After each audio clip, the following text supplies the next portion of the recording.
बिस्मिल्लाहिर्रहमानिर्रहीम। अस्सलामु अलैकुम वरहमतुल्लाहि वबरकातुहू। Dear students, hope you all are fine. आज इंशाल्लाह बेटे हम लोग चैप्टर नंबर 1 के जो न्यूमेरिकल प्रॉब्लम्स हैं उनको सॉल्व करेंगे बाय पार्ट्स। और आज के हमने न्यूमेरिकल्स में से क्वेश्चन नंबर 1 से लेकर क्वेश्चन नंबर 5 तक सॉल्व आउट करने हैं। बाकी रिमेनिंग इंशाल्लाह अपने नेक्स्ट लेसन के अंदर हम इनको सॉल्व करेंगे। तो स्टार्ट करते हैं अपनी क्वेश्चन नंबर 1 से। बस एक चीज़ याद रखिए कि स्टूडेंट आज इस लेसन के अंदर कुछ इंपॉर्टेंट की पॉइंट्स में साथ साथ आपको टॉपिक से रिलेटेड वो भी बताऊंगा जो आपके लिए बाद में ख़ासतौर पर मैथमेटिक्स के अंदर चैप्टर नंबर 3 में बहुत ज़्यादा हेल्पफुल होंगे।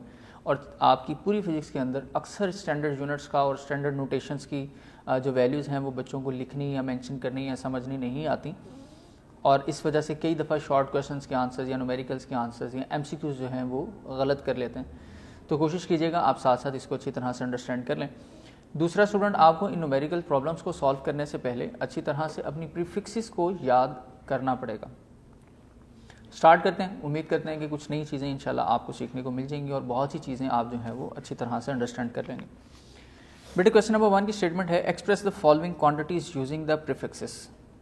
प्रीफिक्सेस को यूज़ करते हुए अपनी क्वांटिटीज़ को एक्सप्रेस करें। अभी जो हमारे पास गिवन डाटा है उसके मुताबिक ये वैल्यूज़ हमारे पास स्टूडेंट प्रीफिक्सेस के साथ नहीं मेंशन।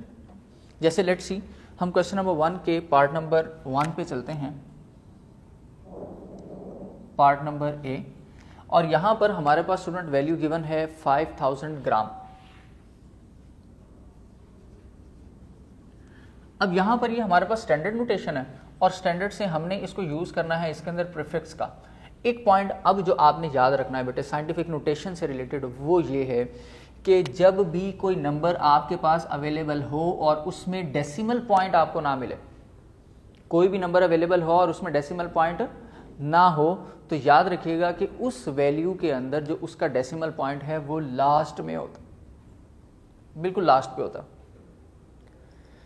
अब अगर डेसिमल पॉइंट लास्ट पर है तो क्या ये यहां पर करेक्ट है? नहीं। अकॉर्डिंग टू साइंटिफिक नोटेशन हमें हमेशा इस डेसिमल को या डेसिमल किसी भी जगह पर हो, हमने उसको हमेशा फर्स्ट सिग्निफिकेंट डिजिट के बाद लेकर आना होता। तो अब स्टूडेंट मैं क्या करूंगा, यहां से इसको शिफ्ट करवाऊंगा 1, 2 and 3 and then after the 3 values it will become 5.00 gram. अब ये जो मैंने स्टूडेंट यहां पर शिफ्टिंग की है पॉइंट्स की, डेसिमल प्लेस चेंज किया है, इसकी वजह से हम यहां पर नोटेशन मेंशन करते हैं 10 रेज़ टू पावर। कितने डिजिट मूव किया स्टूडेंट? 1 2 3, तो यहां आएगा 3।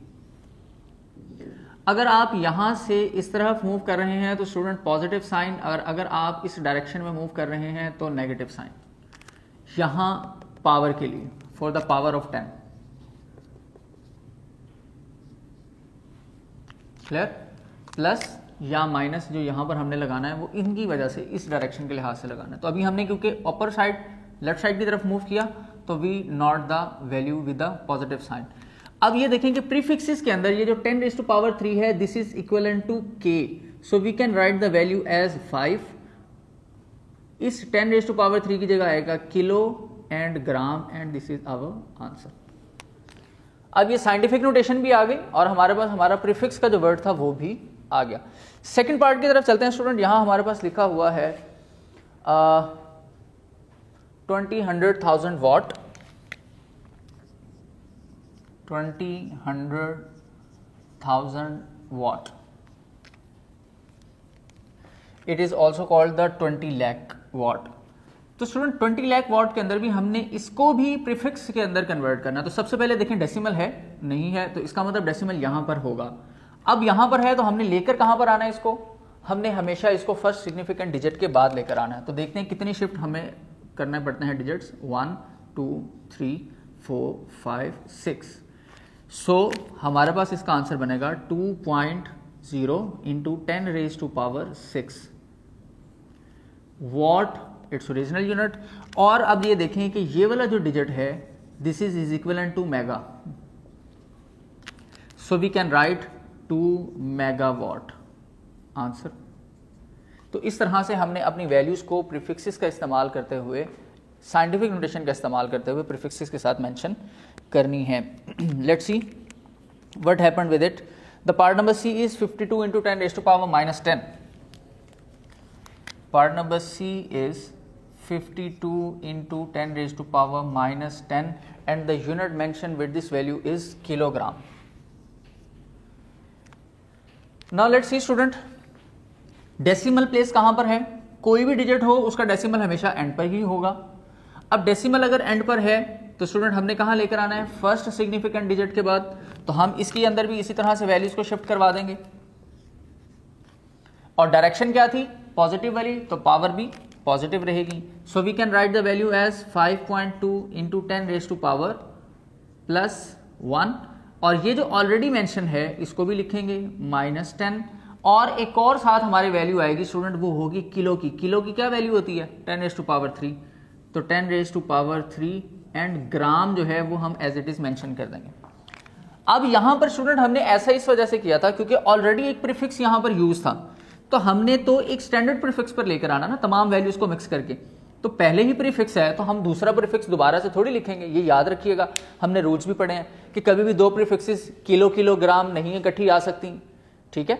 मेगा मेगावाट इकट्ठा नहीं आ सकता, तो सिंगल प्रीफिक्स के अंदर लेकर आना है। तो इसी तरह से मैं यहां पर कोई माइक्रो किलोग्राम नहीं लिख सकता था। माइक्रो अलग है, किलो अलग है, दो डिफरेंट प्रीफिक्सेस हैं, तो इसलिए हमने इसको स्टैंडर्ड में कन्वर्ट किया। अब स्टूडेंट देखिए +1 एंड +3, ये आपके पास वैल्यू क्या रहती है? 5.2 into 10 raised to power 4, 1 and 3 4, 10 raised to power -10। अब मैथमेटिक्स आपको क्या कहती है कि अगर आपके पास बेसिस सेम हो तो पावर्स ऐड हो जाती हैं। अब दोबारा भी हम यही काम करेंगे। 5.2 into 10 raised to power 4 -10 ग्राम और 4 -10 करेंगे स्टूडेंट तो क्या वैल्यू आएगी? -6 और इसका आंसर स्टूडेंट हमारे पास ये होगा 5.2 into 10 raised to power -6 ग्राम और -6 की जो वैल्यू है स्टूडेंट ये होती है 5.2 माइक्रोग्राम के इक्वल। तो ये हमारे पास इसका आंसर होगा। इसका मतलब ये है कि हमारे पास ये जो 10 raised to power -6 है वो किसके इक्वलेंट आ गई? माइक्रो के। क्लियर हो गया पॉइंट स्टूडेंट? ये भी नेक्स्ट की तरफ शिफ्ट करते हैं स्टूडेंट। नेक्स्ट है हमारे पास part number D, question number 1 का लास्ट पार्ट है क्वेश्चन नंबर डी और इसकी जो वैल्यू अवेलेबल है student, this is 225 into 10 raised to power -8 second. 225 into 10 raised to power -8 second. अब देखें सेकंड है, साथ प्रीफिक्स कोई नहीं है, लेकिन हमारे पास साइंटिफिक नोटेशन भी है, लेकिन फिर भी अभी हमारे पास स्पेस बच रही है। स्पेस क्या बच रही है कि हमारा जो डेसिमल पॉइंट है वो अभी भी यहाँ पर है, फर्स्ट सिग्निफिकेंट के बाद नहीं है। तो हमें क्या करना है? इसको फर्स्ट सिग्निफिकेंट के बाद लेकर जाना है। तो जब हम स्टूडेंट शिफ्ट करेंगे इसको तो 2 डिजिट्स शिफ्ट करेगा, तो जिसकी वजह से आएगा 2.25 और 2 डिजिट शिफ्ट करने की वजह से 10 raised to power 2 पॉजिटिव में, क्योंकि हम राइट की तरफ मूव करके गए यहां से राइट की तरफ, और ये जो वैल्यू ऑलरेडी लिखी थी ये एज इट इज रहेगी। मैथमेटिक्स के रूल के मुताबिक if you have the same base then add the powers, तो ये आंसर स्टूडेंट हमारे पास इसका बनेगा 2.25 into 10 raised to power 2 -8 second. 2 -8 student करेंगे तो ये आंसर आएगा 10 raised to power -6 second. And you know that, जैसे भी हमने लास्ट सी ऑप्शन के अंदर किया कि 10 raised to power -6 is equivalent to micro, so we can replace it with the specific prefix micro second and hence this is answer. तो student इस तरह से आपने अपनी इन वैल्यूज को इनके स्टैंडर्ड्स के अंदर कन्वर्ट करना है। Let's C move on towards the question number 2। Question number 2 is how do the prefixes micro, nano and pico related to each other? Student अब हमने ये देखना है कि माइक्रो, नैनो एंड पिको तीन हमारे पास प्रीफिक्सेस हैं, इन तीनों का आपस में क्या रिलेशन है। So let's see what happened. कि याद रखिएगा हम लोग इसमें रिलेशन 3 बना लेते हैं। 3 रिलेशन स्टूडेंट हम बनाएंगे इसमें। पहला होगा माइक्रो विद नैनो, ये हमारा फर्स्ट पॉइंट होगा। फिर हमारा इसमें और रिलेशन क्या बन सकता है? हमारा सेकंड रिलेशन बन सकता है स्टूडेंट माइक्रो विद पिको, और इसका थर्ड पॉइंट स्टूडेंट हमारे पास बन सकता है नैनो टू पिको। ये हमारे पास और एक पॉसिबिलिटी हमारे पास आ सकती है। प्रीफिक्सेस में माइक्रो है, नैनो है एंड पिको है। तो यस, अब हमारे पास एक और ऑप्शन बनती है, वो थर्ड की क्या बनेगी स्टूडेंट, वो हम बना लेंगे नैनो का पिको के साथ रिलेशन। तो ये 3 पॉसिबल रिलेशंस हैं जो हम यहाँ पर अपने क्वेश्चन नंबर 2 के अकॉर्डिंग जो हैं वो जनरेट कर सकते हैं। और इन ही को जनरेट करने के लिए स्टूडेंट हम देखते हैं कि हमारे पास वैल्यूज़ कैसे जो है वो सॉल्व आउट की जा सकती हैं। पिको की वैल्यू ज़रा याद कर लीजिएगा किसके इक्वलेंट है, माइक्रो की वैल्यू किसके इक्वलेंट है, नैनो की वैल्यू किसके इक्वलेंट है। ये ज़रा प्रीफिक्सेस थोड़े से रिकॉल कर लें, अपने रिमेंबर कर लें इनको अच्छी तरह से, ये आपको याद होने चाहिए वैसे। अच्छा, फॉर एग्जांपल अगर हम स्टार्ट करें माइक्रो से नैनो के लिए, तो student 1 micro is equivalent to 10⁻⁻⁶। Nano की वैल्यू क्या होती है, नैनो में 10⁻⁻⁹ होता है। तो अब हमें अगर माइक्रो को नैनो में कन्वर्ट करना है तो हमें पावर में क्या करना पड़ेगा स्टूडेंट, 10⁻⁹ की जो वैल्यू है ये बनानी पड़ेगी। तो स्टूडेंट अब देखें कि यहां पर तो -6 है, मैं 9 कैसे बना सकता हूं, जब मैं इसमें 3 ऐड कर दूंगा तो मेरे पास -9 हो जाएगा। सो इस वैल्यू को बैलेंस करने के लिए मैं खुद से 10⁻³ एंड 10⁻+3 ऐड करवाता हूं। मैथमेटिक्स का रूल कि आप जब कोई चीज ऐड करवाते हैं तो उसको सब्ट्रैक्ट भी करवाना पड़ता है।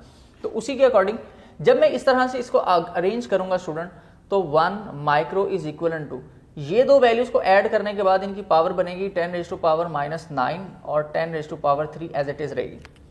अब देखें 10⁻⁻9 किसके इक्वल है, नैनो के। तो 1 माइक्रो इज इक्वल टू, ये 10⁻³ वैसे रहेगा और इस 10⁻⁻9 की जगह पर हम लिख देंगे नैनो। तो हमारा रिलेशन आ जाएगा माइक्रो का विद नैनो। क्लियर हो गया स्टूडेंट। सेकंड पे चलते हैं। अब ये देखें मैं इसी रिलेशन को यहां पर दोबारा से यूज कर सकता हूं। कैसे, फॉर एग्जाम्पल के 1 माइक्रो इस वक्त मेरे पास आ चुका है 10⁻³ नैनो के, लेकिन इसमें अब मुझे पॉइंट याद रखना है पिको का, कि पिको किसके इक्वलेंट है। तो स्टूडेंट जो पिको है ये होता है 10⁻12 -12 के इक्वलेंट। अब स्टूडेंट देखें फॉर एग्जांपल अगर मैं यहां पर नैनो की वैल्यू भी पुट कर दूं, 1 माइक्रो इज इक्वल टू 10⁻³ और इनटू 10⁻⁻9, नैनो की जगह पर मैंने उसकी प्रीफिक्स का वर्ड यूज कर लिया। अब मुझे चाहिए क्या, 12। तो 12 मैं कैसे बना सकता हूं, जब मैं 9 में फर्दर 3 ऐड कर दूं। तो स्टूडेंट देखें फिर से वही वाला काम, जो ऊपर हमने खुद से डिजिट्स को ऐड और सब्ट्रैक्ट करवाया था, तो हम फिर वही काम करेंगे। 10⁻+3 एंड 10⁻⁻3 हम जो है वो अपनी वैल्यूज को साथ ऐड कर देंगे। इन दोनों को स्टूडेंट जब हम जमा करेंगे तो मेरे पास वैल्यू बनेगी 10⁻⁻12 और 10⁻³ और 10⁻³ होगा 10⁻6। और यहां पर मुझे पता है कि 10⁻⁻12 किसके इक्वलेंट है, पिको के। तो मेरे पास आंसर आ जाएगा 1 micro is equal to 10⁻6 pico. इस 12 की जगह पर पी लिख दिया और 10⁻6 एज इट इज लिख दी, और hence 1 micro is equivalent to 10⁻6 pico. Is it clear student? Okay, let's move toward the last relation that we have for this is about the nano and pico. What is the relation between nano and pico? Nano का student अगर हम pico के साथ relation बनाना चाहते हैं तो अब ये चीज़ याद रखिएगा कि हम अपने प्रीवियस वाले पॉइंट ऑफ व्यू को ही यहाँ पर भी यूज़ करेंगे। जैसे फॉर एग्जांपल हमें ये पता हो कि हमारे पास चेंज क्या आता है। एक तो कॉमन सेंस है कि यार नैनो का और पिको का सिर्फ 3 डिजिट्स का डिफरेंस आ रहा है, तो 10⁻³ का जो चेंज आ रहा होगा वही हमारे पास रिलेशन होगा नैनो और पिको का। लेकिन हम फिर भी इसको जो है वो सॉल्व आउट करते हैं। देखें 1 नैनो किसके इक्वल है student, 1 nano is equivalent to 10⁻⁻9 and we have to convert it into the pico, whereas the pico is equal to 10⁻⁻12। अब मैंने नैनो को पिको बनाना है, -9 को -12 बनाना है, तो बनाने के लिए स्टूडेंट मुझे क्या करना पड़ेगा, 10⁻3 10⁻3 -3 एंड +3 इन दोनों को ऐड करने पर 12 मुझे मिल जाएगा। तो 1 nano is equal to 10⁻⁻12 and 10⁻3, whereas we know that 10⁻⁻12 किसके इक्वल है, पिको के, तो 1 नैनो इज इक्वल टू, ये पहले डिजिट में पहले लिखूंगा और ये आ जाएगा 10⁻3 और ये डिजिट आ जाएगा पी का, and hence this is answer. तो वही चेंज स्टूडेंट के 3 और 6 इनके दरमियान कितना डिफरेंस आ रहा था, 3 वैल्यूज का, 3 सिग्निफिकेंट फिगर्स का, तो वो हमारे पास यहाँ पर आंसर में शामिल हो गया। तो ये हमारा क्वेश्चन नंबर 2 था। स्टूडेंट आज के लिए लास्ट जो है वो हम क्वेश्चन आज का डिस्कस करते हैं। आज हम 5 नहीं बल्कि सिर्फ और सिर्फ 3 ही डिस्कस करेंगे। थर्ड हमारे पास जो न्यूमेरिकल प्रॉब्लम है स्टूडेंट वो ये है, your hair grow at the rate of 1 millimetre per day. एक दिन में 1 मिलीमीटर आपके हेयर जो हैं वो ग्रो कर रहे हैं। Find the growth rate in nanometre per second. अब स्टूडेंट होगा ये कि क्वेश्चन नंबर 3 से रिलेटेड इसने कहा कि जो आपका रेट ऑफ ग्रो है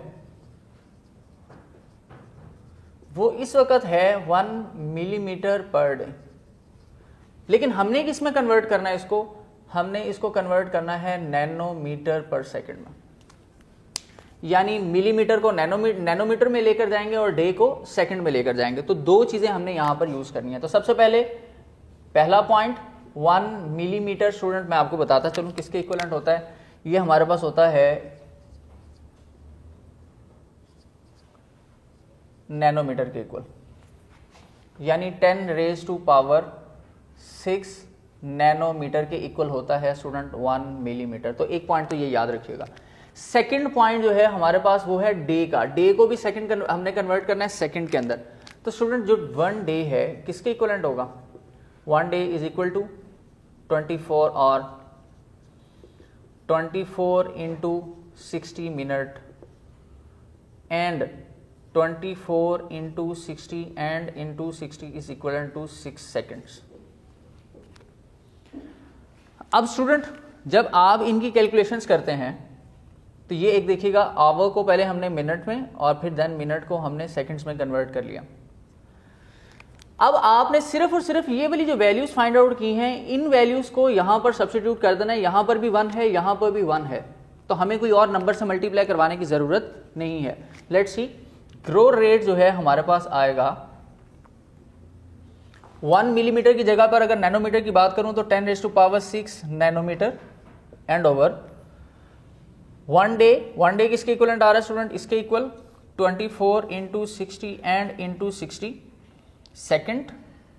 तो स्टूडेंट लास्ट में आपके पास इसका जो आंसर है वो कैलकुलेट होने के बाद आ जाएगा 11.57 nanometre per second. Hence this is your answer. तो उम्मीद है स्टूडेंट आपको आज के ये 3 जो बेसिक आपके क्वेश्चंस हैं ये बहुत ही अच्छे तरीके से क्लियर हो चुके होंगे। नेक्स्ट लेक्चर तक के लिए इजाज़त दीजिए। बाकी हम इंशाल्लाह अपने remaining numerical problems next lesson के अंदर डिस्कस करेंगे। तब तक के लिए बेटे अल्लाह हाफ़िज़।